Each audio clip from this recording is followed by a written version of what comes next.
One of the most frustrating things for anyone making music is having a hard drive filled with unfinished ideas.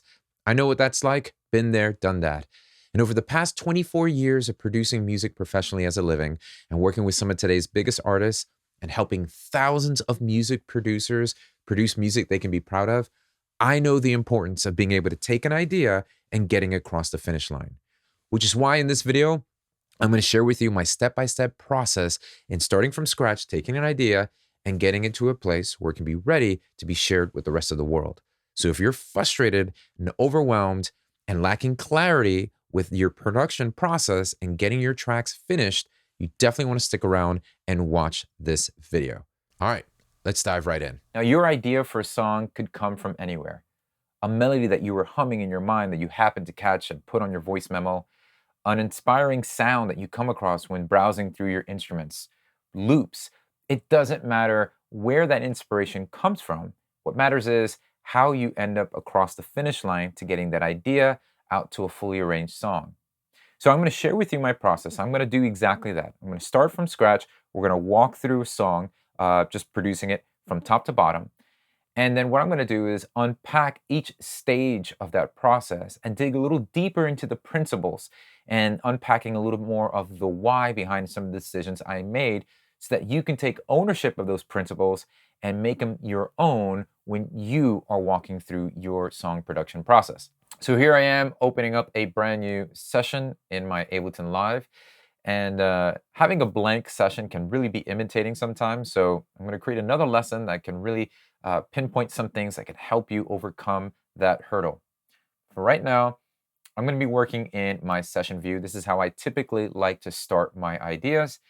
And Ableton Live works both in an arrangement view and in the session view. Arrangement view is typically what you would normally experience in any DAW. You have a linear format, left to right, and normally you would highlight a certain amount of bars that you would cycle through so that you can continue just working until you've gotten a cohesive idea and then flesh that out.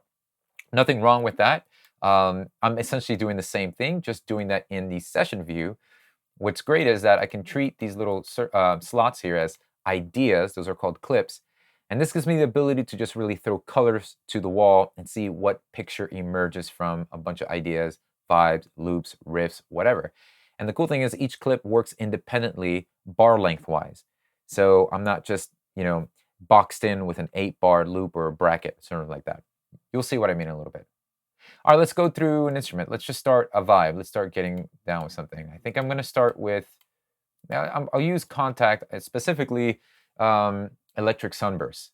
This is a native instrument sound library. And you don't need this library. You don't need any sounds or any of the instruments that I'm going to be using to get the job done. It's all about finding sounds and inspiration within your reach that allow you to create creative momentum. The theme and the goal for this lesson is creative momentum. That's what's really important. So I'm going to use Electric Sunburst.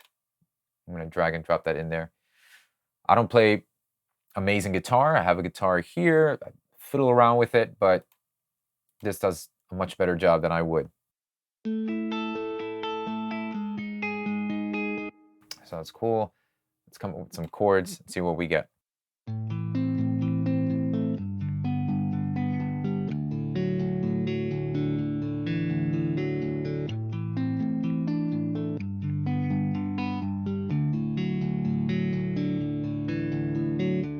I should have been recording that. A great feature here in Ableton Live, just a little side note, is this little box here in the session view or in the arrangement view. And this is always recording, always capturing what you're doing. I can click that and it'll show me, and it'll show me the MIDI performance I just went ahead and played. And this is really powerful because back in the day before this feature was around, there have been countless of times where I'd audition or play something and I'd be like, oh my gosh, I wish I recorded that. My ADD starts to kick in and I don't remember what I did. So I'm really grateful for this. What's even cool is that it'll create a tempo. It'll set the tempo to whatever tempo it maps out of the riff you played or the chords you played, and it'll identify a cohesive amount of bars to loop. So here's where I started playing the chords.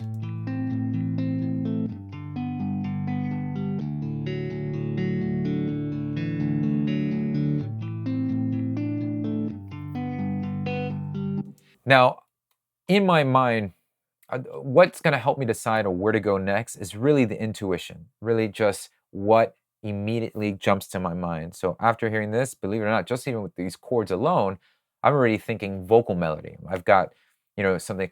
I don't wanna know, tell me where to go away. That's something that just comes to my mind. I want to make sure I put that down so that I don't forget it, because I vibe with that voice memo. So I'm going to play this here. I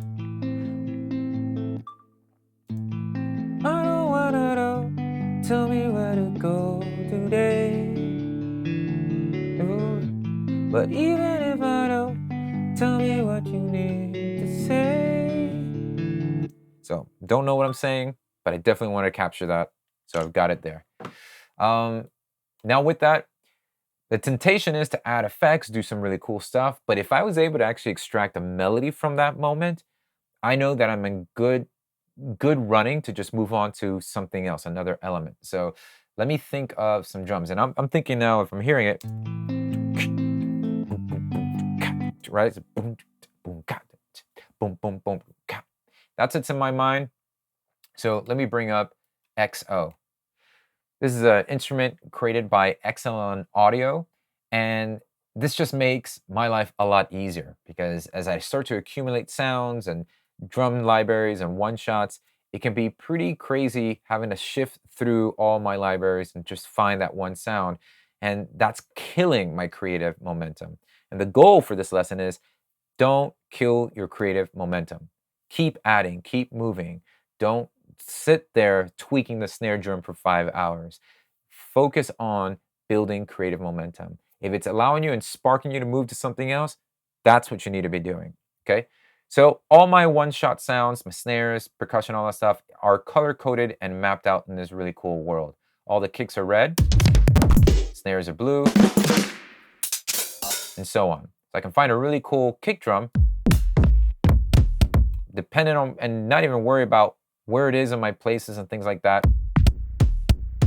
Hey there, we'll get right back to the lesson, but I just wanted to give you a heads up, letting you know that if you're just getting started with producing your music and this is brand new to you, I have a free course, walks you through every aspect, no extra gear needed, no distractions, no technical overwhelm. This will give you a complete guide from my years of producing music professionally on how to create the music that you want to make today. So click the link below to access that. It's free, and let me know which email to send it to you. I want to get that directly to you right away. All right, so back to the lesson. And assign that to this kick slot right here. And that's a cool sound.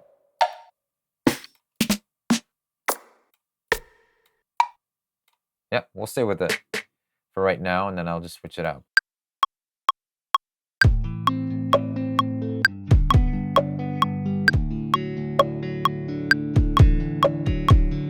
All right, so let's take a look at what I put down. Now, I played this by hand. I'm using my Ableton Live push. None of this stuff is required. You don't need the push. MIDI controller would be really helpful. Definitely want to use that, but I could use my computer keys as well. But take note that some of the notes I played are off the grid. See that here? This is the grid right here. And I can just click and nudge that over so that it would be on time. Or I can select all the notes that I played, Command A, and then alter the timing with my quantize setting. So Command Shift U. Now I want to talk a little bit about quantizing, because this is really important. So quantizing is going to allow me to automatically move notes to the nearest desired position on the grid. Right now, if I have it set to a quarter note, it's going to grab every note and move it to a quarter note. Let's put this at 100% and do that.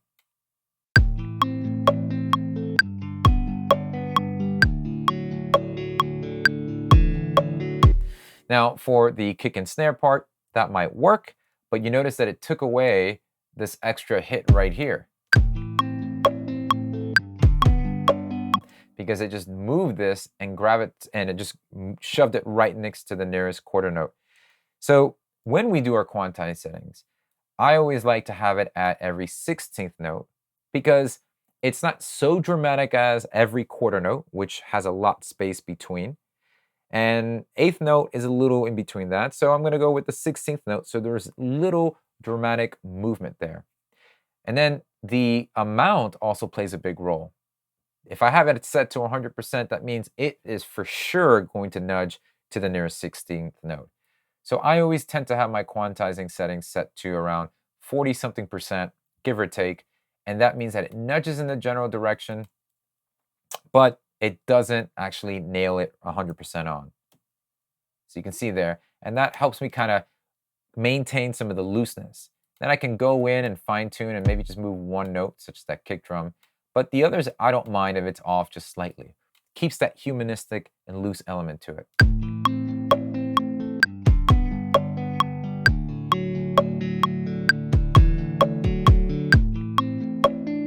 Cool. So with these drums in place, that might be a good start. But generally, at this stage of my career, my mind is just keep moving, just keep moving, just keep moving until I get enough elements in there to really solidify the vibe and the idea. Now I've got that melody. That's probably a good verse place. So I'm already got something that inspires some melodic stuff in there. And whether I'm trying to get a chorus or something, I don't know that yet. But the temptation is then to go and tweak and tweak and tweak and lose sight of the big picture. And so at the earlier stages of my career, I spent a lot of time tweaking sounds as I was writing. At the latter part, or currently where I'm at now, is just focusing towards just get the vibe across, just keep moving, because it's switching that kick drum or switching that snare drum is as easy as going back and just finding another sound. But I don't want to spend all day there. So, but I totally understand when you're just not inspired by the sounds you have, it's kind of even hard to continue moving. So I get that. So that's where I'm a little balancing between, right? There's going to be a compromise. So I'm going to go back in here, go to this kick drum, and let's look for something a little deeper. That might work. And I'll just put the decay down on the hold a little bit. And velocity, I'm going to set this to no velocity. So velocity reacts to how hard I struck my MIDI device. So if I'm pressing lightly on my push or my MIDI controller, I'm getting a light gain or light volume from that note. If I set the velocity to 0, that means that no matter how soft or hard I hit that keystroke, the sound is just going to be at a consistent volume and level.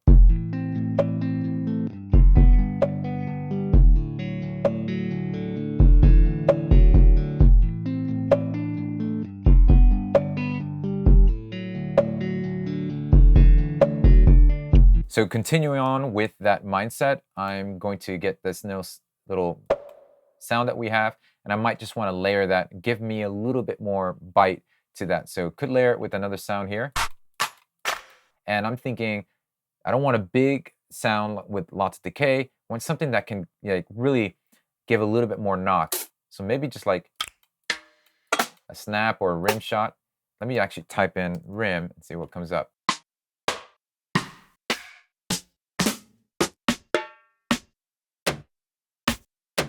That might be cool.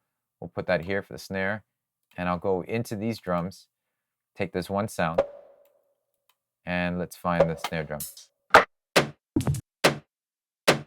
So I'm just holding Option to drag that note down, and let's bring the pitch up a little bit. So that's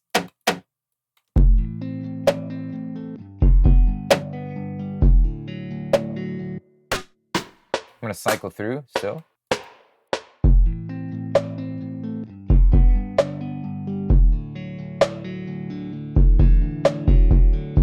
All right, so I got a good place there. Got the drums, got the guitar. Let me add maybe like a percussive loop to this that can, just accentuate the rhythm section a little bit. And one thing I'm thinking that comes to my mind is taking a percussive loop, and I'm digging into my archives here. I'm just gonna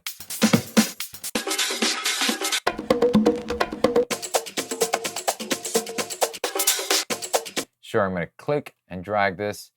Now, these are like house percussive loops, and what I'm going to do is if I trigger and audition this loop with the beat, it's just completely out of context, doesn't fit well. There's a couple cool things I want to go ahead and do that can then make this loop unique, give it the texture that I'm feeling or listening to in my mind. So right here with this loop, let's play it twice as slow. And so I hit the ×2 button. And then I'm going to take the warping algorithm and change it from beats to repitch. This is going to create the sample and take the sample and pitch it all the way down so that it matches the current tempo.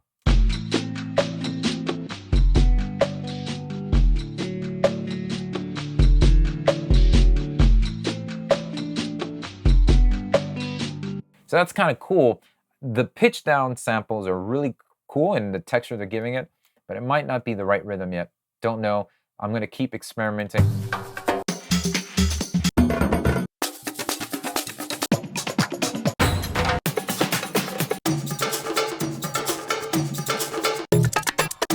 See what this sounds like. We'll do the same process here. And then twice as slow, fast, and pitch it down.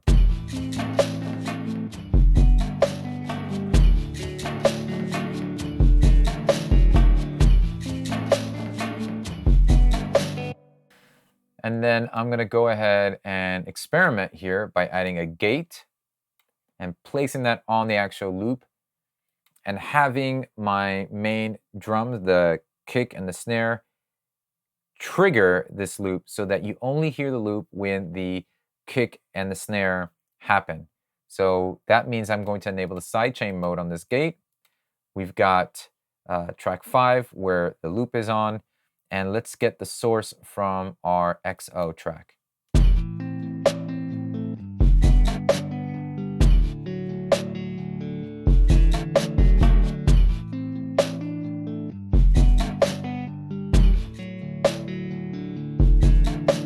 Now, that's so cool because what it did was it actually changed the actual rhythm of that loop. Without the gate,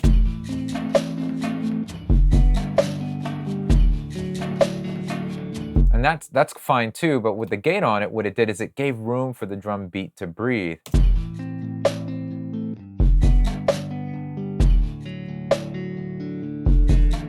And it does not leave the main kick and snare naked.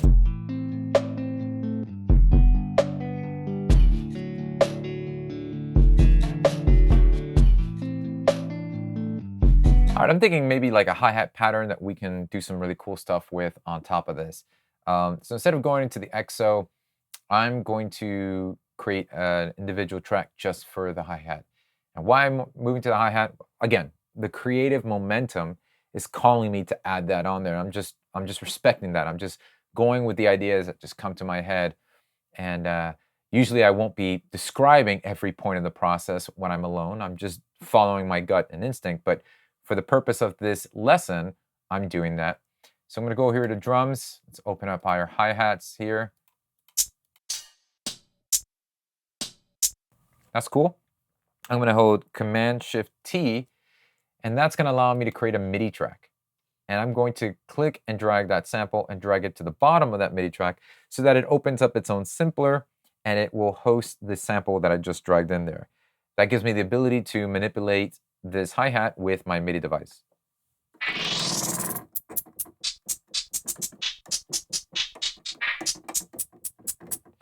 So what I'm going to do now is step sequence. I'm going to click here, create a 1-bar loop, and using my pencil tool by hitting the letter B on my computer keyboard, I'm going to draw in a pattern. Now the pattern, every time I click, it's going to create a MIDI note for the length of the grid. Right now our grid is set to every 16th note. So if we set it to every 8th note, it will then create an 8th note subdivision, 8th note pattern. So click, drag, and draw, and we have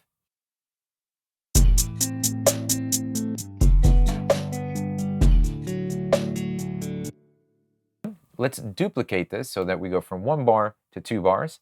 And now if we can adjust our grid back to 16th note, and I'm I'm doing that by hitting Command 1 to shorten the grid and Command 2 to expand the grid. So Command 1, we can then kind of decide on picking a couple different spots to add a little bit more subdivision. So let's even bring that smaller.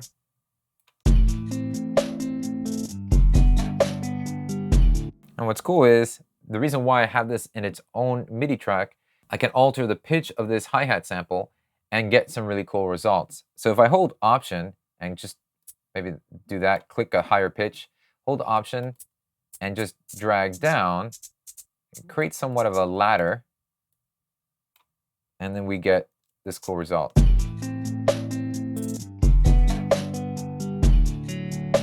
And I'm going to duplicate this. So instead of repeating again, going from top to the bottom, let's do the same thing here and go. There you go, like that. And I'll just remove the ones I did here.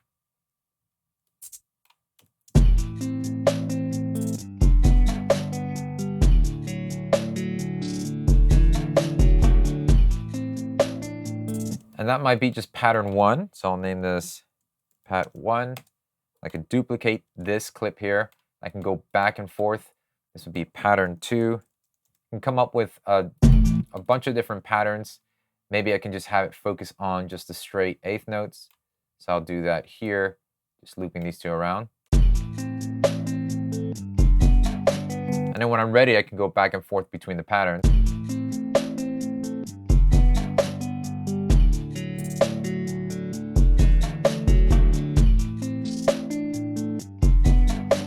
So it gives me a little variation to play with.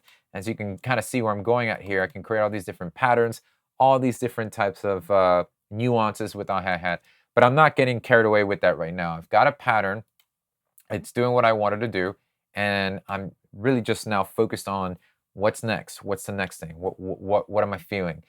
That's what I'm trying to get to the point across here in this lesson is this is all about sustaining creative momentum. You don't want to... The compromise is, yes, you can add a little bit, you can find the right sound if it helps the inspiration momentum, but don't park there thinking by spending hours tweaking the snare drum or tweaking this thing that's what's going to unlock the door for you to get inspired to finish the idea. It really is about creative momentum. So I'm fine with the drums. I'm going to go ahead and group them, shift and select all the tracks and hit Command G. And this is going to just group them. In Logic, you would be bussing this, putting all these tracks into a bus, similar in Pro Tools. That's how Ableton Live's ecosystem works, that if I wanted all these to be routed into a track, I would group them.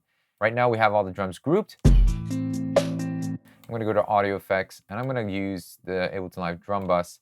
And this is going to give me just a quick boost. It's going to saturate the sound. It's going to give us some crunch. A little bit of EQing and transit designing. This helps bring a little bit of bounce and punch and bite.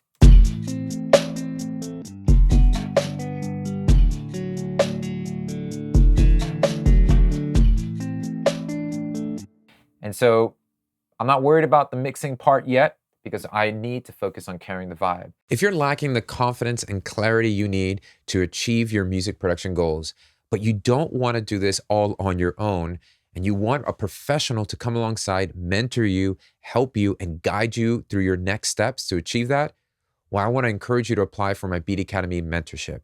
This is where I personally come alongside, and I'm working with you directly and helping you, not just telling you what EQ to put on your snare drum, but giving you the years of music production guidance, of running a business, of doing all of this, pouring all that wisdom into you to helping you achieve the confidence you need. So if you're looking to work with me directly and you want me to help come alongside you and achieve those goals, apply for my Beat Academy mentorship below or visit beatacademy.com/mentorship. Now, as I listen back to the current idea that we have just the guitar riff and the drums. I'm thinking of maybe upping the tempo a little bit. The reason why is just experimenting with tempo change can spark some creativity, and that might also lead to increasing just creative momentum overall.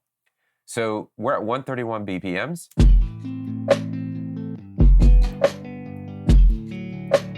Yeah, just 10 BPMs higher, that's from 131 to 141, it really just does have a dramatic change. And sometimes tempo changing can be very subtle. It could really accelerate the overall mood when it comes to the track that you're working on.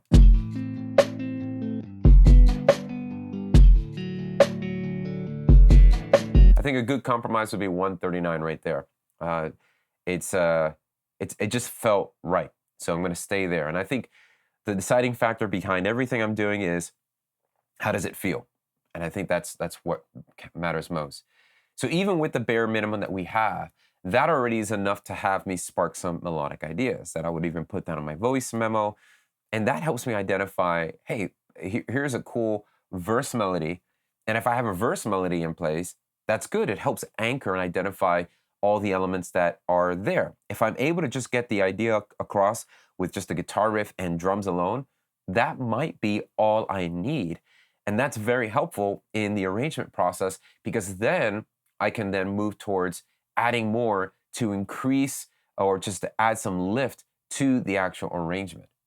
So let's go ahead and just put what we have down so far. So that's just the guitar riff and the drums. So what I'm going to do is I'm going to start with, let's say, a random spot here at bar 33. And I'm just going to hit the global record button in my Ableton Live window. Now, if you're following along using Logic, FL Studio, Pro Tools, it's basically you're just picking a place in your linear arrangement view or in your actual arrangement screen and just starting to just commit to placing the current ideas you have into a 4 or 8 bar structure.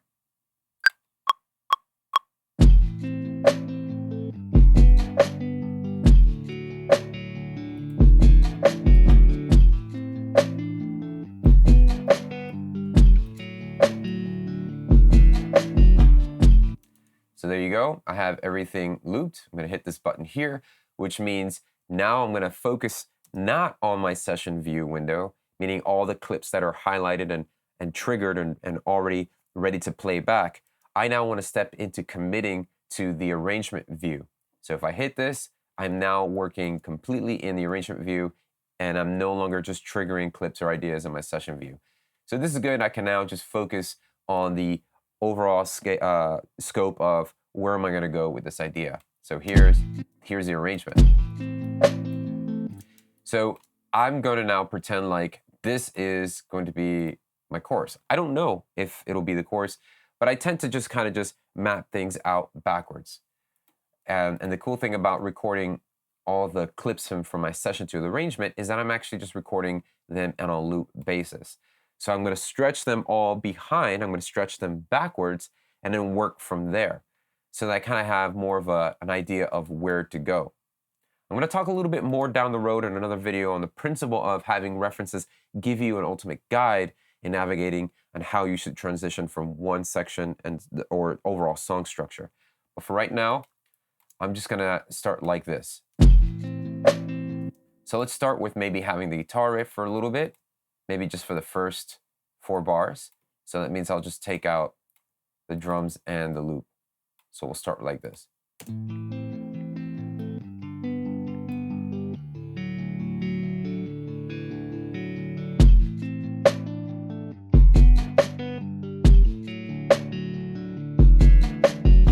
So that was my intro, so to speak. So I'll leave that there. I created a marker just by hitting this select button. And we'll leave the intro. And I might want to drop in my first verse here, okay? So you see how I'm kind of already arranging just even with the bare bones of just a riff and a drum beat. And you don't necessarily have to pile on a lot of instrumentation to get the idea or the structure in place. This is what I like to call the song skeleton. Hey there, I've got a free course for you that walks you through every step of producing your very first song. So if you're just getting started, this is the course for you, okay? Click the link below in the description box or visit beatacademy.com/produce. If you're looking for more advanced courses, I would also encourage you to click the link below because I have plenty of free resources for you as well. All right, let's get right back to the lesson. I'm starting here because for me personally, it's going to help me identify what can I add, what feels natural to bring in at this part of the arrangement. what should I take away? With this particular type of beat, that's the progress, and that's actually the process that I'm working into. For an EDM track, or maybe something that's really like chorus or drop focus, where there's a groove and ultimate, like just a moment of, celebration, such as like in an EDM track where you have just the main drop, I'll focus on getting that drop in place, getting everything there, the meat and potatoes of that drop, and then work the same way backwards, where then I strip things down, working towards that drop. I'm gonna explain that further detail down the road. So here's the verse beat. And now listening back, I actually wanna go ahead and change a little bit of my sound selection here. So going to those XO drums, this little knock that we're hearing, it's I don't know, it's kind of getting to me now. So I can either lower it down, mute it, or change the overall sound. So I got the snare drum here, or this little rim knock. I actually like what it's doing.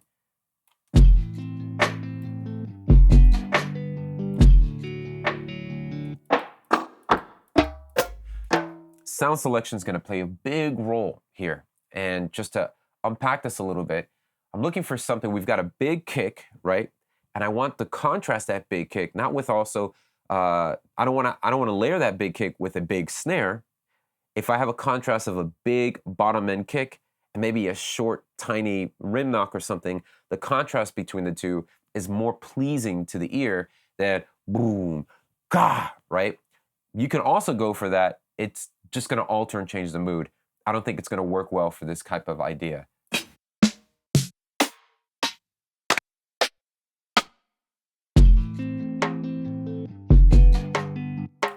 So let me just, let's see what that does.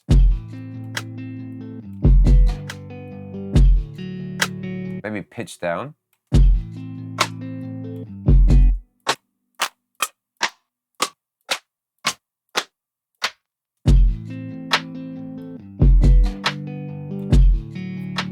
That might work, and I might just use this tone knob here to just remove some of the high end and emphasize a little bit of the low end.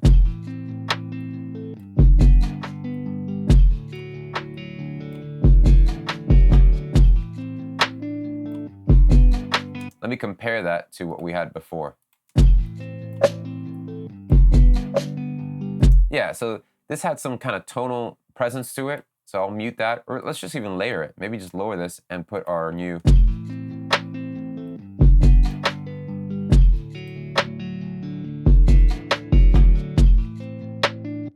That's cool.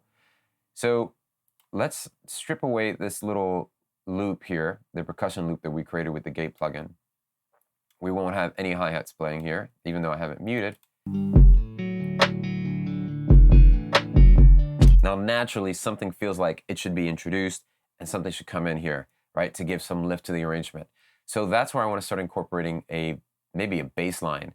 So let's browse through, let's see what an 808 drum bass line would do. So I'm going to drag this 808 customized sample that I'm loading in, that I have running through amp simulation to add some really nice distorted harmonics to it, so it gives some presence, beef, and overall weight, and an EQ to just shave that off at the end. This is the 808 without any of that processing. It's there, but this is where all the angst comes from. Yeah, let's try that out. Let's record that.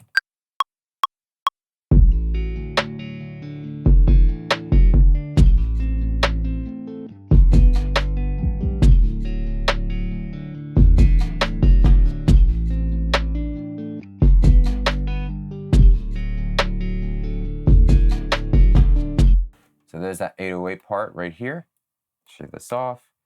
And now we have the bass line, or this 808, in being introduced. That second half could be the pre, and then we can kind of come in here with a chorus section.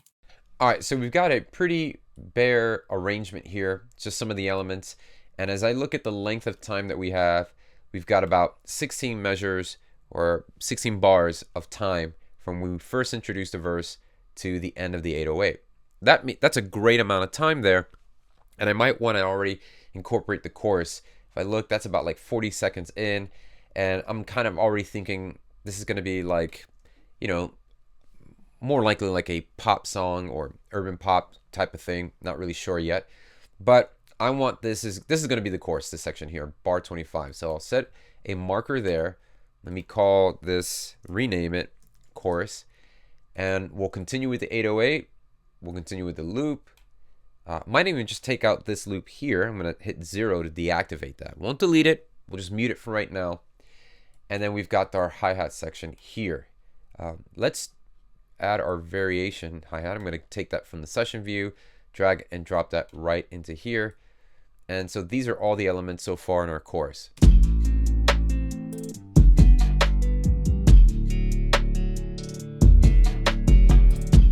Now, very stripped, very bare, I get that. And if you're looking at this and you're cringing at the fact that it's like, don't you just want to bombard this with a bunch of sound design, some bunch of stuff and fill it up already? Yes, I do. But what's stopping me from doing that is a melody that I've actually put down. And I'm going to let that melody dictate where I need to be going in my arrangement, what needs to be added, because at the end of the day, the melody is going to be carrying most of the burden of this song. It's really going to draw the attention of the listener. And then while I have their attention, I want the arrangement to take them on a journey. You know, I want there to be peaks and valleys and that kind of thing. So if I don't have a melody yet in mind, then I would just continue adding, experimenting with new sounds, incorporating new things to add and layer. But yet, since a melody has come to my mind, I put it down in my voice memo. I want to just quickly put that down. So let me create an audio track here.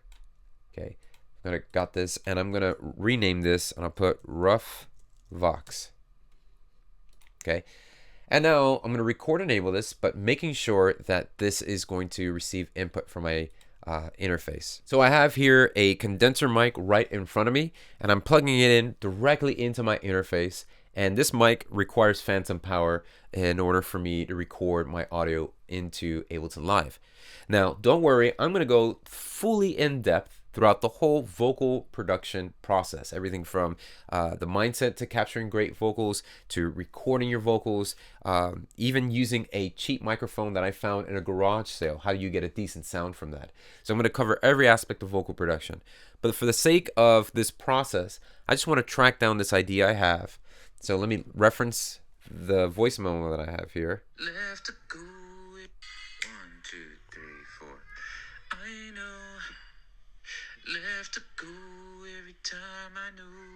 I feel like a man. All right, I sound like a dying giraffe, but that's okay, because the goal is not to get a perfect take. The goal is just to get the idea down. So I'm just going to record. I'm going to be mumbling, and I'm just going to go and just get down as much takes and just capture these ideas. Because of my crazy ADD with my melodies, I want to make sure that I'm capturing them and not losing any sparks of inspiration. I know I'm waiting here with the fall low to get where to go. You go, stone the moon to get a beat. Now feeling what the better low if I can't matter to go. Oh, but I don't want to say it all. Tell me at the night of the door. So tell me where you go, babe. I don't wanna be alone. So tell me what you know, babe. 'Cause I don't wanna be alone. Yeah.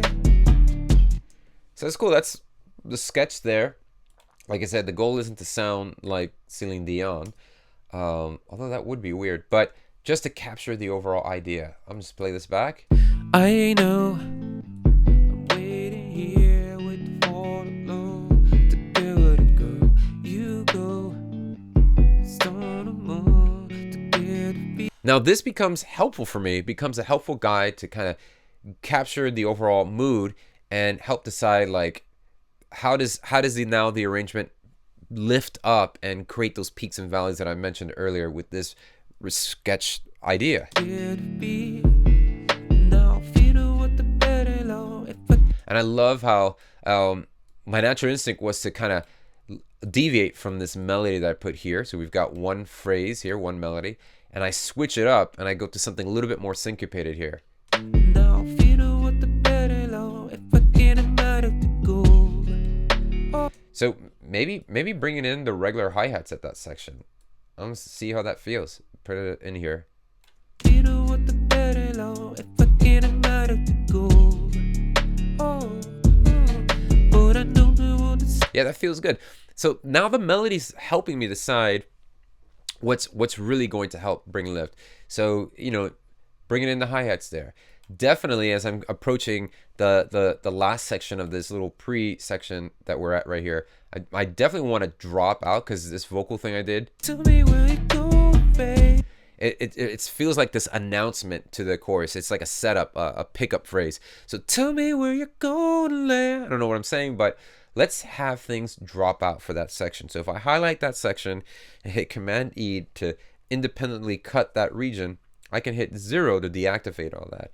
It'll be there, but it'll just be muted. So tell me where you go, babe. I don't wanna be. I might have the riff there alone and maybe just do some filtering. Don't know yet, but I'll keep the riff there for right now. But it does a really good job of dropping this out, and that's also going to help contrast between this section and this new chorus section here. I don't know. So tell me where you go, babe. I don't wanna be alone. All right, so yes, now it's bland, and now I'm going to go ahead and start filling this up with some instrumentation that can help really brighten this section up. I'm already thinking, let's announce this, let's put some crash cymbals in right when that comes in. Let's do some layering with some instruments, let's add some pads.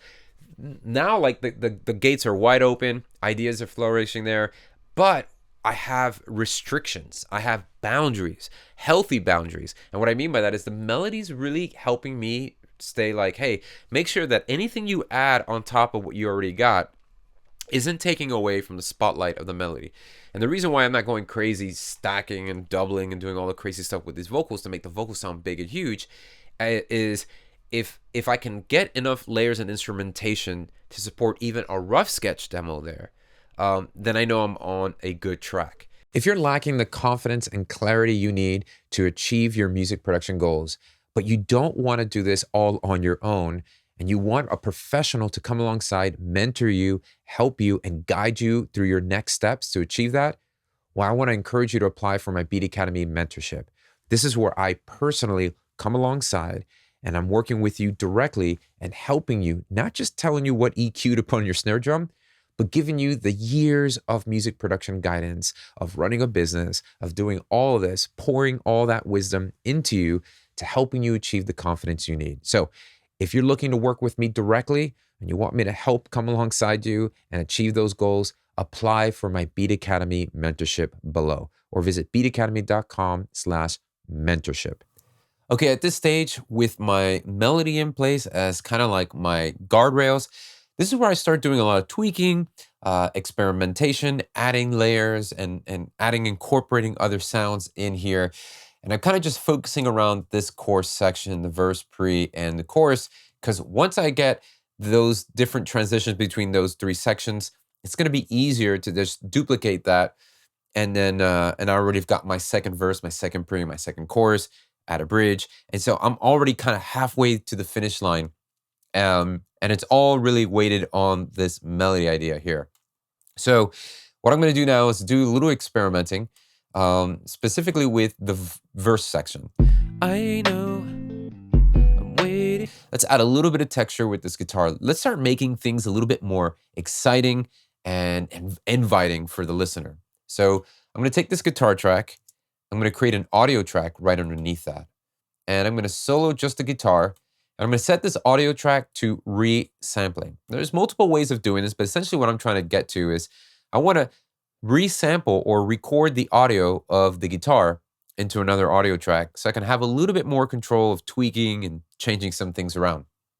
In Logic or in Pro Tools or any other DAW, you want to create an audio track and route the output of your current track that you're trying to record so that the output is going to the input of the track you're going to record.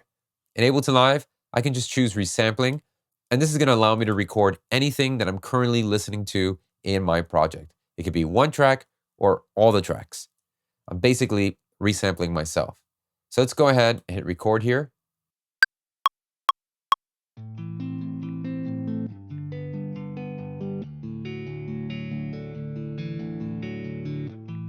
That's cool. I'll just get that first half there. That's good. And I'm just going to delete. I was moving the volume while I was recording. So record automation. Now that I have this here as audio, it makes it really easy for me to pitch up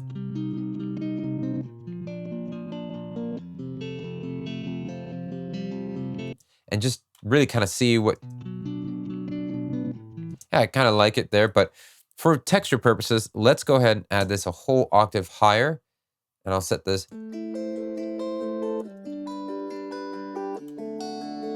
Let's add some effects to this now. So I'm going to simply just drag and drop some effects onto here, some delay. And some reverb. Probably use the hybrid reverb here because this has a really cool setting where it will, the shimmer, which will create an octave higher than the octave higher that we just created and layer that.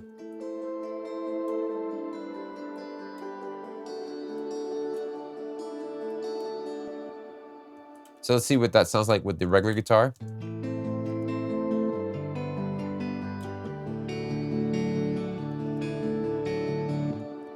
That's neat there. Let's try a little bit more of experimenting. I'm going to duplicate the same region.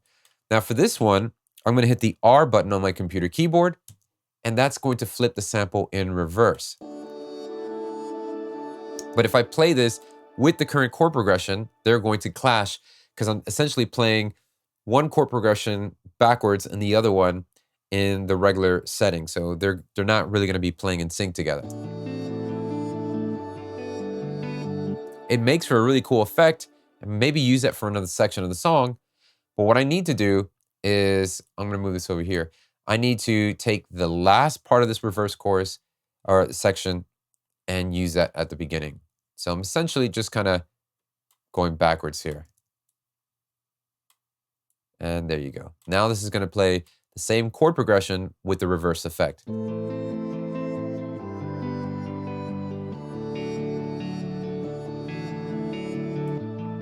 And that's adding something really cool texture to it. So we'll duplicate that. I'll just mute this here. And maybe add a filter to this to filter the stuff out. And let's go ahead and add some chorus.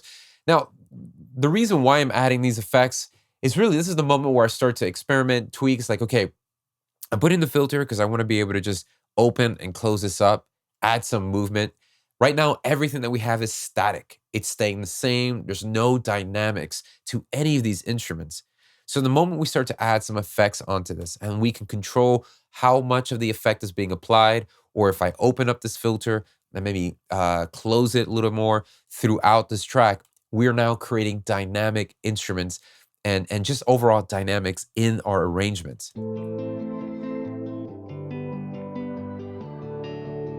So I can right-click on my filter frequency, it says show automation, and this is going to automatically allow me to draw in certain points so that we'll have a little bit of movement.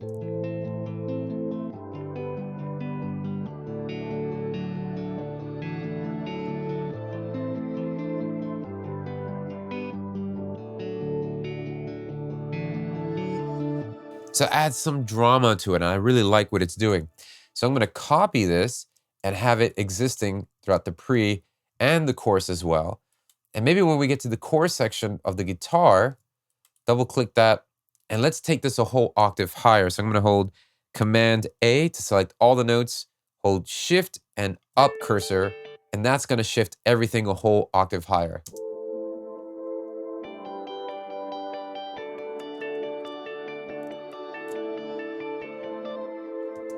All right, now I notice that first chord is not getting played. So let me shift that over a little bit. Maybe that needs to go an octave lower.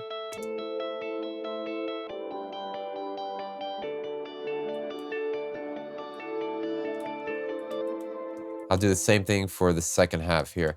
So if you're following along, I had to shift that first chord down an octave because it's just not playing notes that exist on that guitar. That's what's happening right here.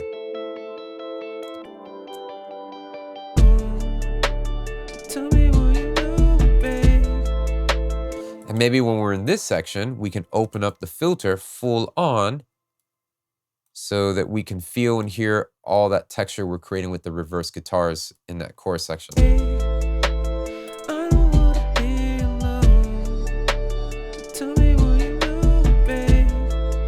So just even having that texture there, let's go ahead and mute that at the verse.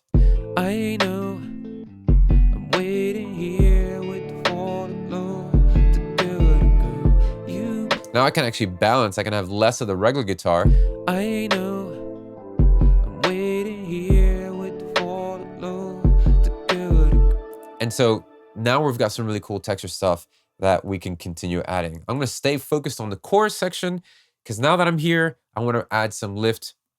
Now I start to incorporate maybe some other keys, some other pads and instrumentation that really help lift this up.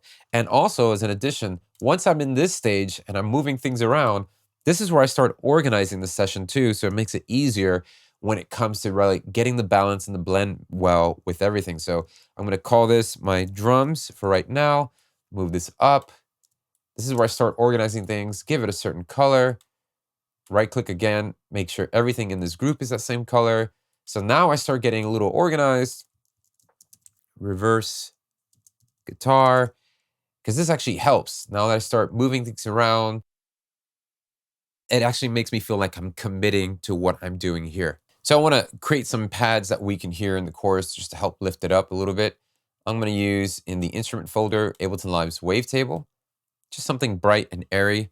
So I might want to start off with a sawtooth. It's going to be bright there. And in the sound design portion of this course, I'm going to go through the in-depth foundation and essentials you'll need to not only understand how to route and manipulate synthesis, but understanding how to create the sounds that you're looking for that you want to implement in your projects. That's all.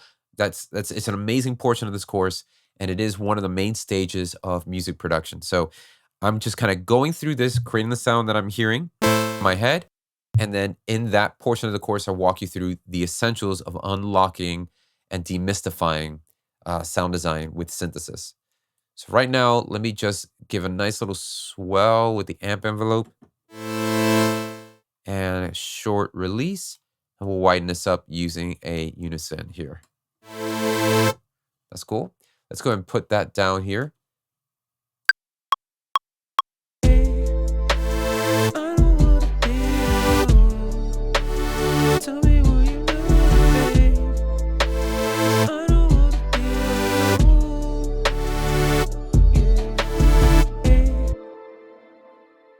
Playing this pad as kind of like a call and response to the guitar part that we're hearing. Let me put the guitar bark in, take the vocal out.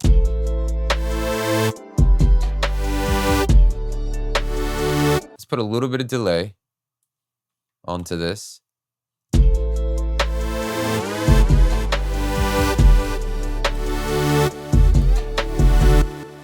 That's cool there. Just a little bit of stock reverb right on top of that.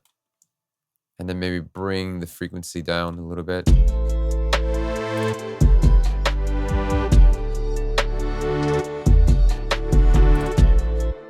And then I'm gonna actually layer this track. So let's create another instrument.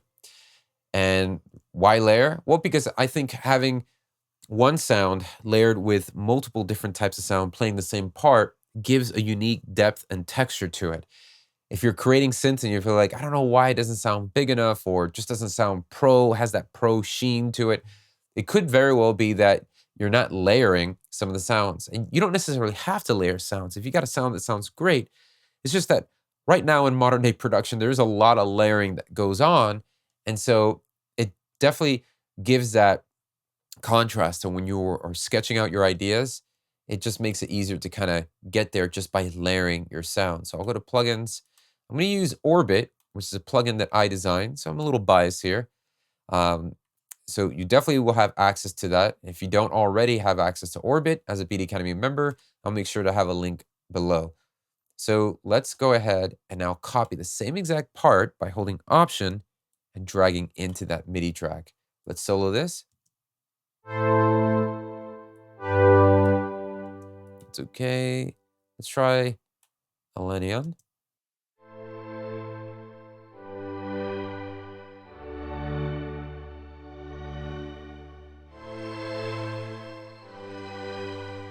Adds a little bit of texture. Let's see with the two of them together.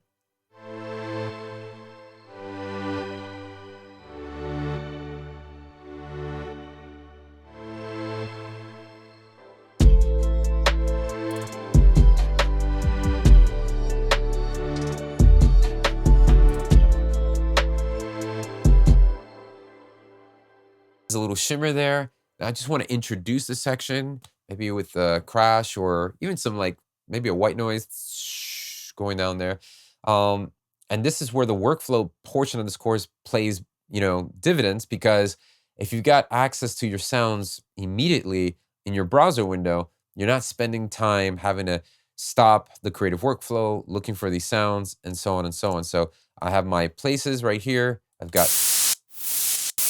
sounds I can immediately get to that I can just click and drag right into there. So here's an effect sound, and I'm going to double click and take the warping off because we don't need to warp it, and just maybe just halfway through. We don't need that long. And when you create a fade, you're essentially recreating the length of that little noise fall. So let's lower the volume.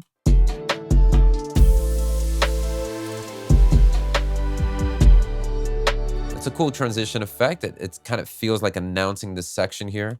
Let's duplicate this and bring it right here to this end and adjust the fades just like that. So now it's going to anticipate the section.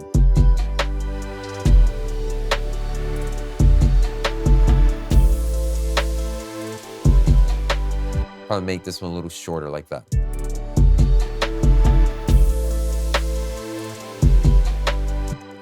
I'll put noise 1. Okay, that's cool. And I probably might couple that with a crash cymbal as well. Yeah, just start layering. You can start to see the flow here. I'm just placing things, lifting this chorus section up. Let's bring the volume of this crash down a little bit. Just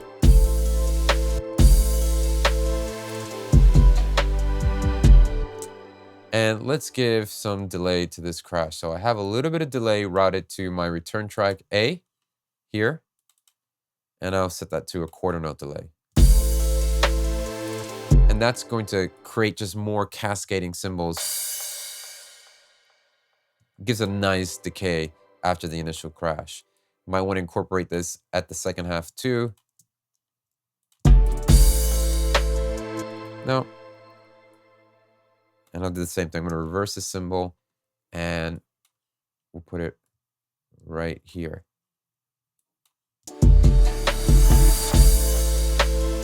And when I'm going to double click this and lower the gain here. Just not trying to have it overpower. And a cool trick too is I'm going to dramatically lower the gain of my reverse cymbal and have the regular cymbal a little bit louder. It's just a natural crescendo so that the crash is a bit louder and the announcement feels a little bit more as a celebration.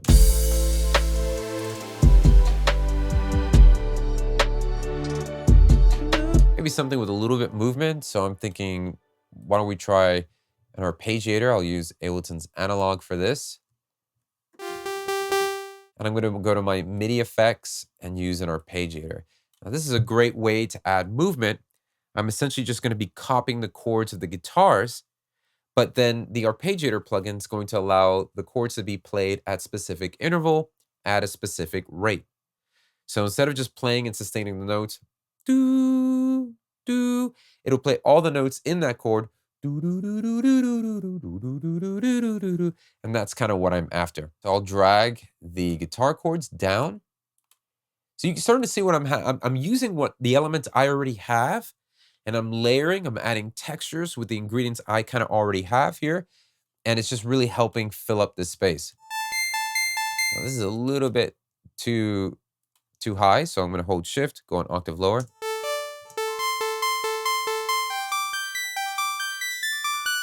So this is only playing certain notes in this chord. That must mean that these notes aren't fully lined up. There you go. Sometimes that can happen. And I want to make sure these first notes, Command U, are all lined up.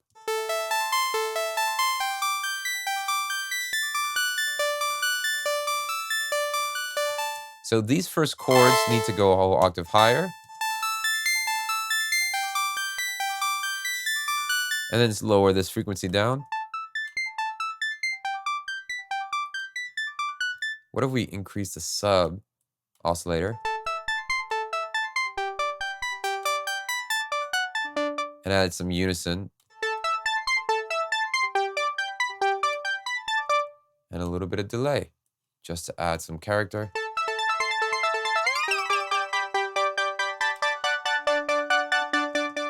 And reverb. I'm going to use that hybrid reverb again and use that shimmer mode.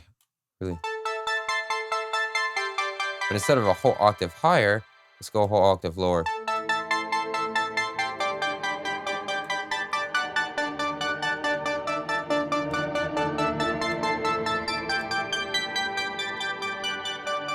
It's cool. Let's see what that sounds like with everything.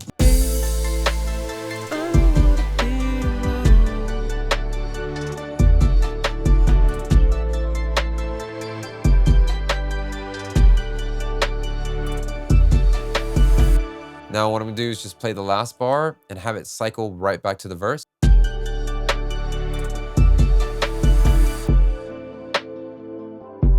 Now my attention's going back to the drums. I want to add something that really accents and emphasizes that snare hit. So maybe putting a clap with a lot of reverb on it so we get that right?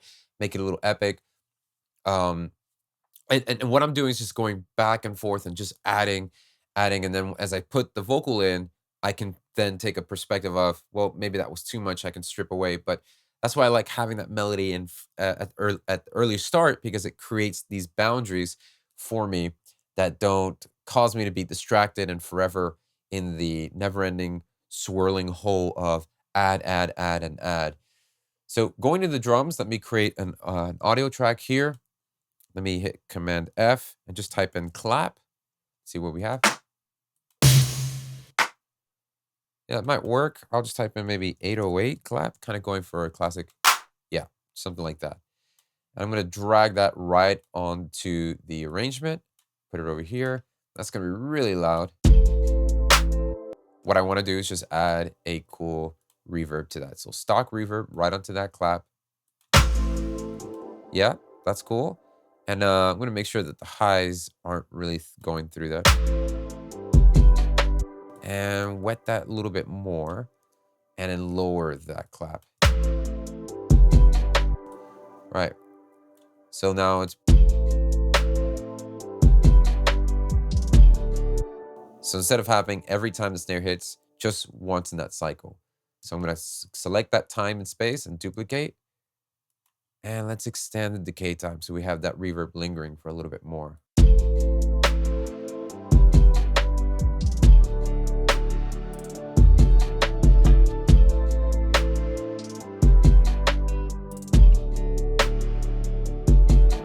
I just realized I'm not in the chorus, but that's cool. Maybe bringing that in halfway there for the second pre, if I double that up.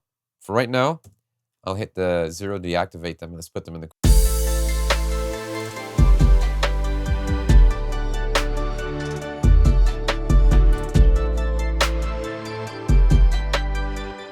And maybe some tambourines. So I'll just take it here. I'll go to my folder where I know I have a bunch of tambourine loops. Let's say we're at 139, so let's go to 140. If you can find samples that are close to the tempo you're at, that's always the best decision to make, because there's less changes to the DNA of the sample, and it's there's less being applied to it, so that it keeps it in its raws. So drag that in here and stress that out and see what we get.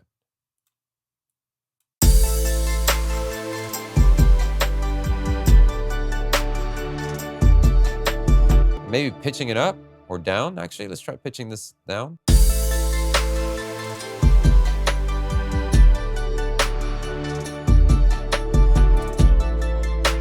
Yeah, pitching it down feels good. The texture when those tambourines are pitched down makes it really good. So I really like these elements. I think this is a great place to start. Now, if I'm in the room with an artist or if I'm working on this with another songwriter, this is a great moment to start passing the baton over to them. Be like, what are we doing concept wise? How are we going to deliver the melody? Is that the right melody? Do we have anything better than what we have down? Should we change the key signature depending on who's writing and who's singing on this? What is it? How would this feel at a different key? All these things start to create these new creative pathways to take the song in, but we have all the main ingredients so far to really get this going. Now I'm going to do a little bit of arranging. That's what we're going to cover in the next lesson. Hey there, I've got a free course for you that walks you through every step of producing your very first song. So if you're just getting started, this is the course for you, okay? Click the link below in the description box or visit beatacademy.com/produce. If you're looking for more advanced courses, I would also encourage you to click the link below because I have plenty of free resources for you as well. All right, let's get right back to the lesson. All right, now at this stage, we have our main ingredients. Now there's always room to add, embellish, and tweak. But as I mentioned before, having that guide vocal at the very beginning, having that rough sketch melody really helped create guardrails for me and laser focus in on what's important is getting the structure and the arrangement down. So what I did now is in this stage is I've incorporated a reference track. I mean, first song that came to my mind is the Justin Timberlake record, What Goes Around Comes Around, and know the track well. I was actually a part of this project, and it was a really special time of my career to be a part of that project. But I'm using this, I've incorporated the reference into my project. I'm going to walk you through how I use it as a guide to help navigate through some tough hurdles that might come across when trying to arrange your project as well. So this yellow track that we now see in our project is the What Goes Around Comes Around by Justin Timberlake.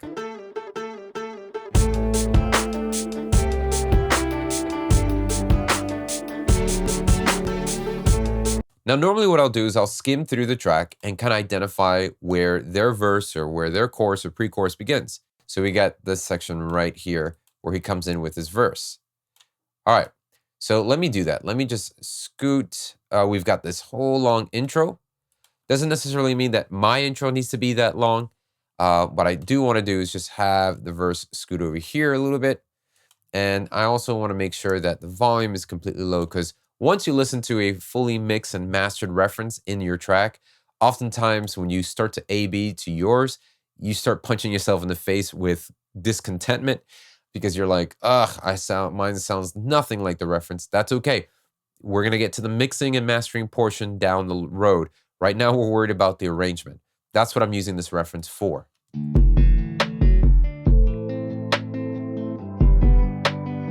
Now, I do notice that the tempo of mine is a bit slower, and I listen to the reference. It's a bit quicker. I can experiment now and see what it sounds like if I sped mine up a little bit.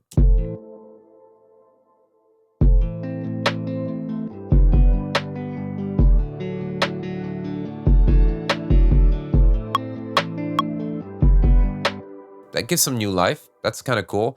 Even though back a couple lessons earlier, I was like, I like 139's a new compromise. Hey, this is the stuff. As I listen to a reference, I'm like, I'm getting a better perspective. And that's what this is all about. Like, okay, I might go back down on 139. It all depends on the delivery and how it feels with the artist or myself or the songwriter I'm working with. Now I start to focus, okay, what's the main melodic theme they have going on in their verse? Girl, is he everything you wanted in a man? You know I gave you the world. You had me in the palm of your hand. So why your love went away? I just can't seem to understand. Thought it was me and you, baby. Me and you until the end, but I guess I was wrong. So they play that main riff and the vocal melody, it's just drums, that little guitar riff. That's it for that whole thing. So Justin's melody is holding on the main spotlight throughout that whole time. Very much similar to how I have my arrangement. And that's going on for about a good 16 bars as well. what I'm going to do to help me to kind of compare apples to apples is I'm going to warp this audio here. So I'm going to go in here, find the downbeat. And I'm going to right click at the position where I place my downbeat at and set bar 1, beat 1 here. And once I've done that, I'm going to go into Ableton Live and I'm going to right click on that first marker and hit warp from here. And that's going to warp the audio so now it's in time with my project. So it's a bit slower. I'll hit Complex Pro. So I might even be tempted to go up to maybe 145. That's going to be helpful as I start to mark things down. Now, as I highlight this, yes, this is about 16 bars length. Then we go into a pre-chorus section here. It doesn't mean that I have to follow suit. It's just what I'm doing is I'm taking note. What are they adding in their pre-chorus? Well, let's go to their pre-chorus here. And what I'll do is I'll start to label this. This is their pre, and I'll give this another color here. This is their verse. You kind of get the idea of what I'm doing. This just helps, especially if you're just starting out or you're trying to get out of that 4-bar, 8-bar loop rut. This is going to be really helpful for you. Okay, we've got their pre here. And as we go.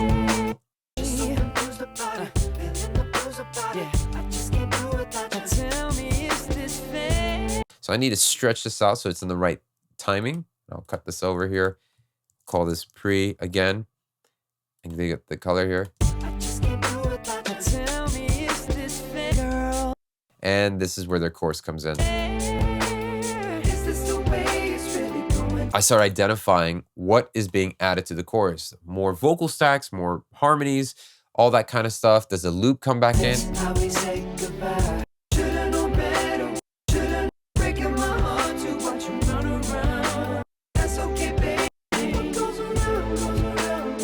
So they have that chorus tag that comes in. That's an additional part there.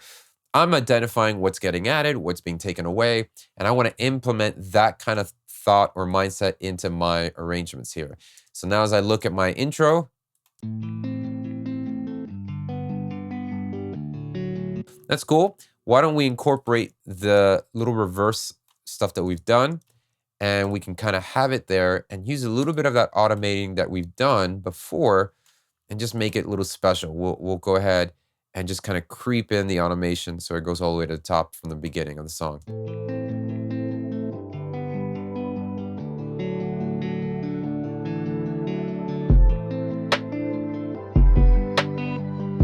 And now I'm actually feeling not having any drums and just having the drums come right in on the verse. Now it's important to remember, since I had a dummy vocal that I put in there at 139, and I sped this up tremendously. I need to make sure, does that vocal melody still hold water? Does it still make sense? Is it viable for me? Does it feel rushed?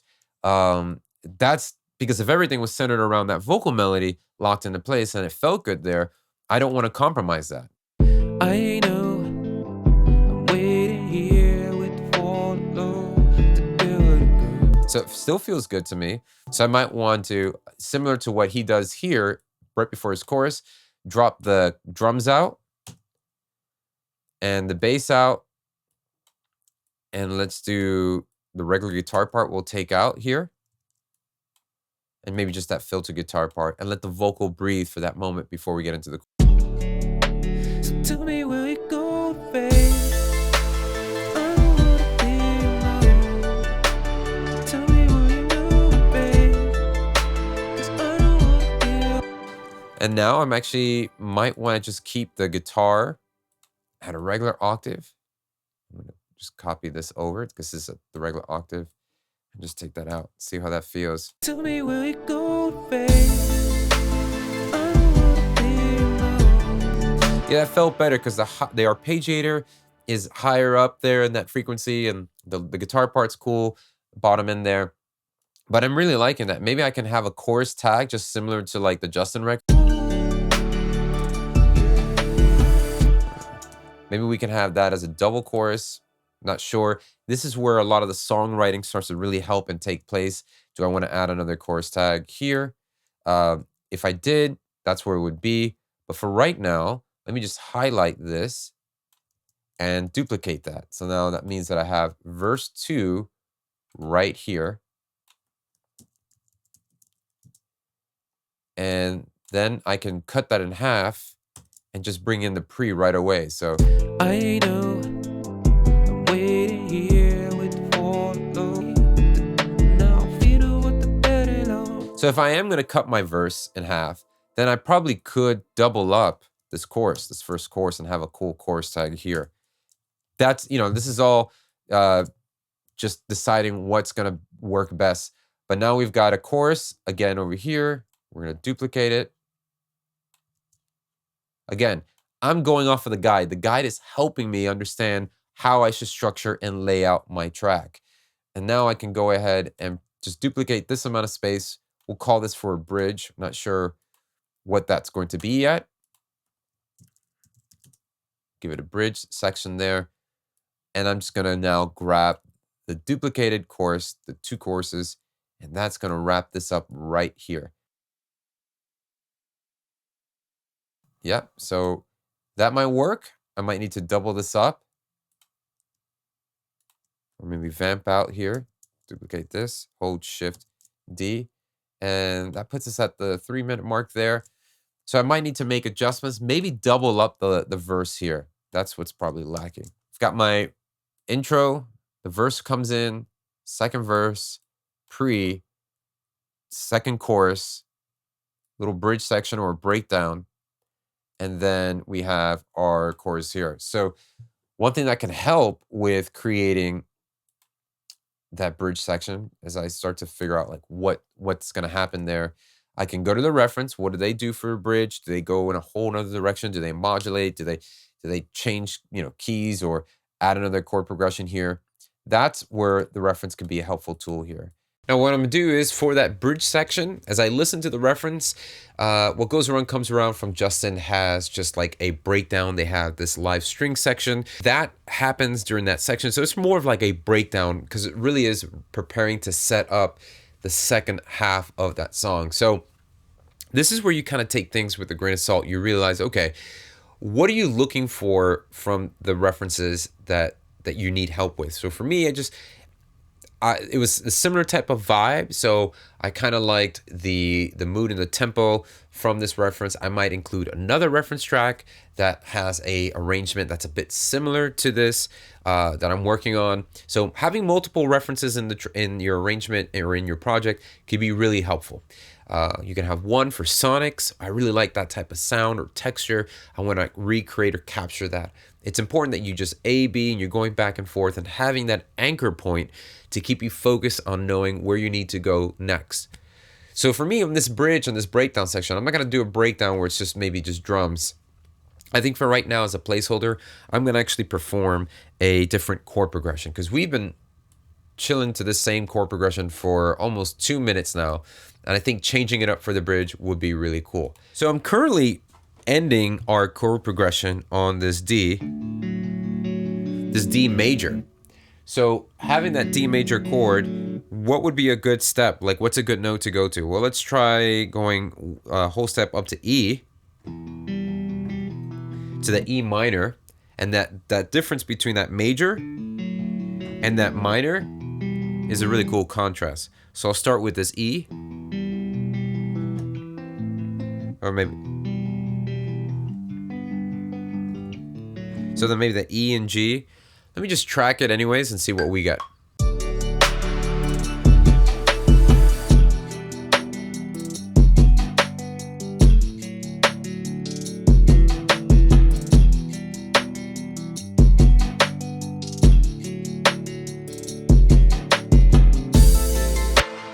So that bridge was a little too short, so I might need to just extend that one whole cycle. So this would be about 4 bars. Let's do 8 bars here. I'm gonna hold Command Shift D, and that'll duplicate the bridge length.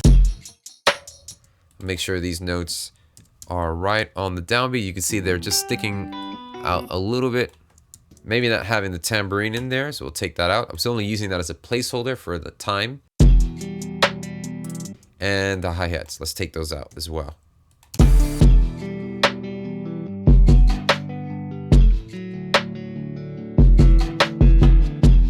maybe not even having the beat at all, or having it filtered for that section. But for right now, let's just have the beat missing. See what that does. We're coming out of the chorus.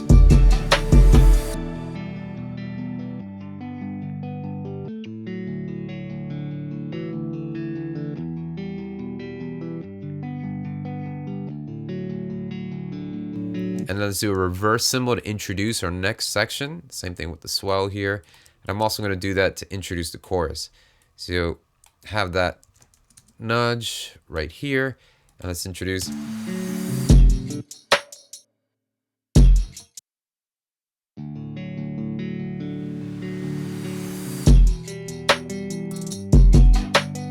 Let's see if I take these chords, put them in there for the pads.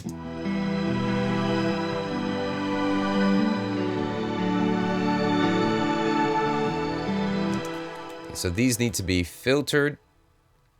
So what we can do is now go and group these pads. I'm going to hold Shift, Command G, and put a filter on both of them just for this section.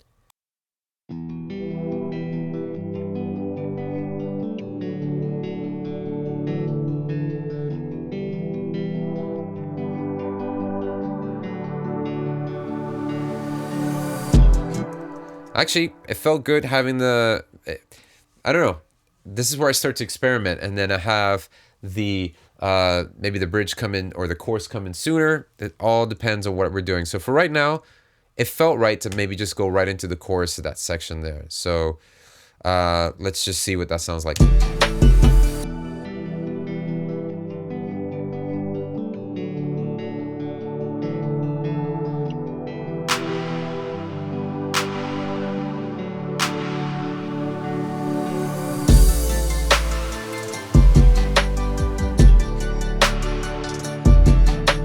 So just experimenting with different chord progressions, different places. Let's see where the melody goes for that bridge. But I'm pretty happy with the overall structure. I'm able to now have the skeleton of a track in place. And it really makes it easier for me to now start spending a lot of time in the details. This is where I invest most of my time and energy in. Okay, let's add, let's get the balance and the shine and that I'm really wanting to draw out of certain things. Now, as you see throughout this whole process, I did not go heavy on any EQing, any mixing stuff, because I'm really focused in on the arrangement. This is where I start to now shape and sound design. But what's really important is I don't want to lose sight of this. I might even just save this right now as fully arranged. This is the demo state. And as I start to now incorporate more sounds, start to blend and mix, and start to even record more vocals onto this, I then start to say, okay, what are like the 3 things that this track needs to be considered finished? But this is the production stage and the songwriting, maybe mostly the composition stage of this production that I used to get hung up on all the time in my earlier years of producing, because I would just make a beat and I just didn't know where to go next. So hopefully all the things that I'm sharing with you in this can be helpful. What I'm going to do now is spend some time with you highlighting some of the main principles that we just covered in this process, so that you can then take ownership of these principles and implement what I just did in these previous lessons and make that workflow your own. Well, I hope these lessons have been encouraging and inspiring to you. And this is just taken from one module of my music production course that walks you through every aspect of producing music. So if you want to get access to that, just click the link below in the description box. And if you want to work directly with me, I'm looking for those who are serious about pursuing their passion of producing music and achieving their goals with their music career.